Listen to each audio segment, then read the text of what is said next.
Hey guys, it's Vampire Mike from Sega CD Universe. Just wanted to do a quick pickups video. I haven't really had too much going on lately in terms of gaming, but I've been playing some of these, so I just wanted to talk about them. And I also wanted to briefly talk about Deus Ex Mankind Divided, which I just completed. So I had picked this up on eBay for around $8, maybe a month ago, roughly. And my buddy over at GameStop had a case, so I threw it in a case because the copy I had bought was disc only. I know I had spoken about it in a previous video. So I just beat it, and there was like a free side mission I beat as well that I was able to download that was originally for if you pre-ordered the game, but now they've just made it free for everyone. Overall, this is my first Deus Ex game that I've beaten.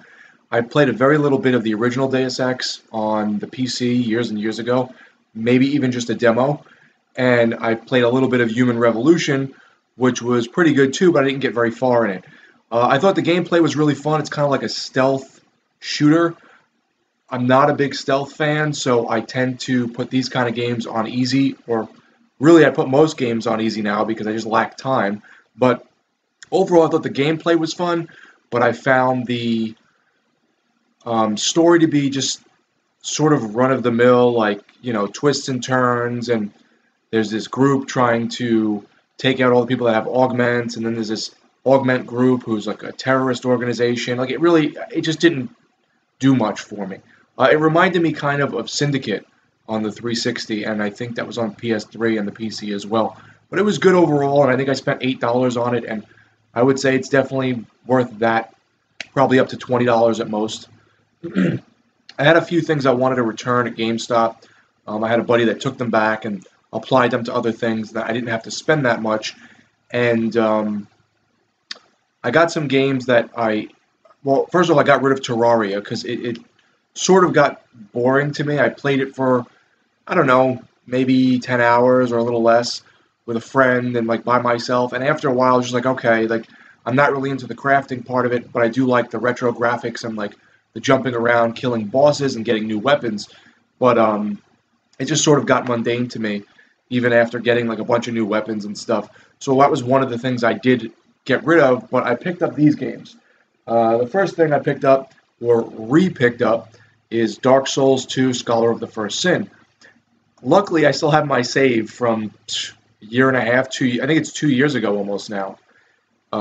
Really always liked this game. I know they say it's the weakest in the Dark Souls series, but since I had never played any Dark Souls before, I gave it a shot. I really enjoy it. I'm still not done with it. I have about 100 hours into the game just because I'll pop in, do a little bit of a mission, save, and stop. I still love that feeling of like isolation you get from this, almost like a survival horror, like a Silent Hill type game where you're going around the corner, you don't know what's there. There's messages scrolled on the floor that sometimes can be helpful from other players or sometimes can hinder you. So there's lots of secrets and hidden things.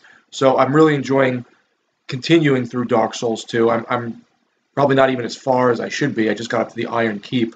But I am enjoying it. So hopefully I can now finally beat this game. Though I don't know if I'll go to the DLC because DLC sometimes is just way too much for me. Like at that point I'm kind of spent on the game.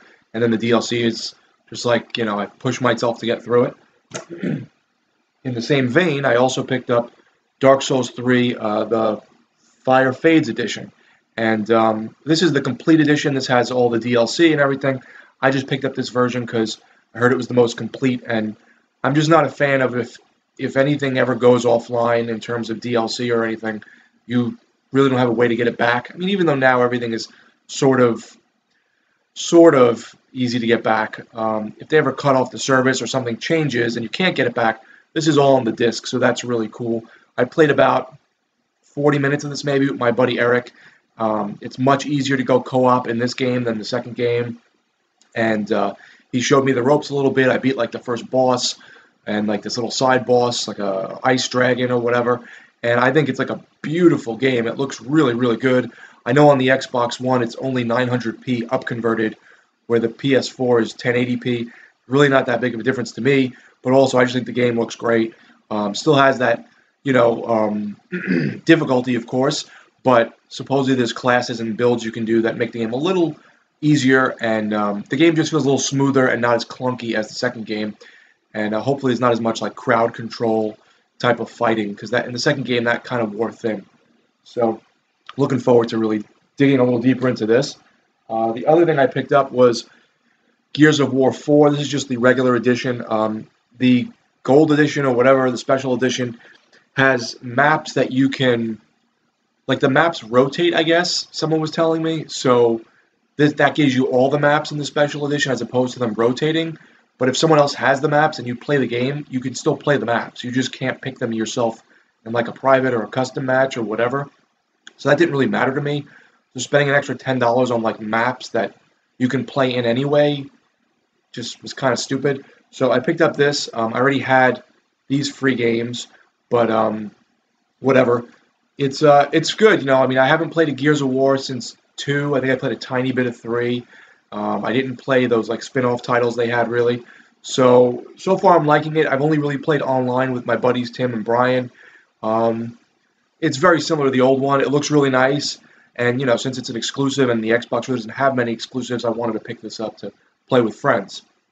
And finally, I had like a GameStop coupon, so even though I returned some stuff, I had a coupon for $10 off of a used game, so I used that.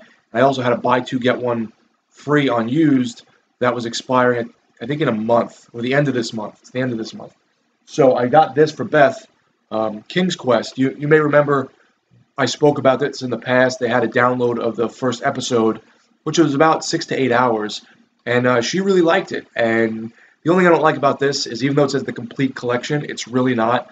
The final episode is actually downloadable only, so when you put the disc in, it just downloads it. So that's kind of annoying to me that it says complete and it's not on the disc. But overall, from what we've played, she really enjoyed it. It's like a throwback to the old King's Quest games, like a puzzle adventure game. There's really no fighting or anything like that. More of a puzzle adventure game, but cool cel-shaded graphics. Really like harkens back to an older time of gaming. The only thing I would say is when I played the first episode, the game really chugged. I felt like it had a lot of screen tearing and frame rate issues. So I'm hoping that was just for some reason an issue with that first episode, or maybe an issue with that download, and that this runs better. But it was free, so I really can't complain too much. But yeah, that's it. Those are my pickups. I'm really looking forward to getting back into Dark Souls 3 with my buddy, and hopefully finishing up Dark Souls 2 someday. I'm just going back now and kind of getting better weapons and better armor in Dark Souls 2 so that when I get to the end of the game, hopefully I'm over-leveled and it's not as hard for me. So thanks, guys, for watching. It's Vampire Mike from Sega CD Universe. Be good.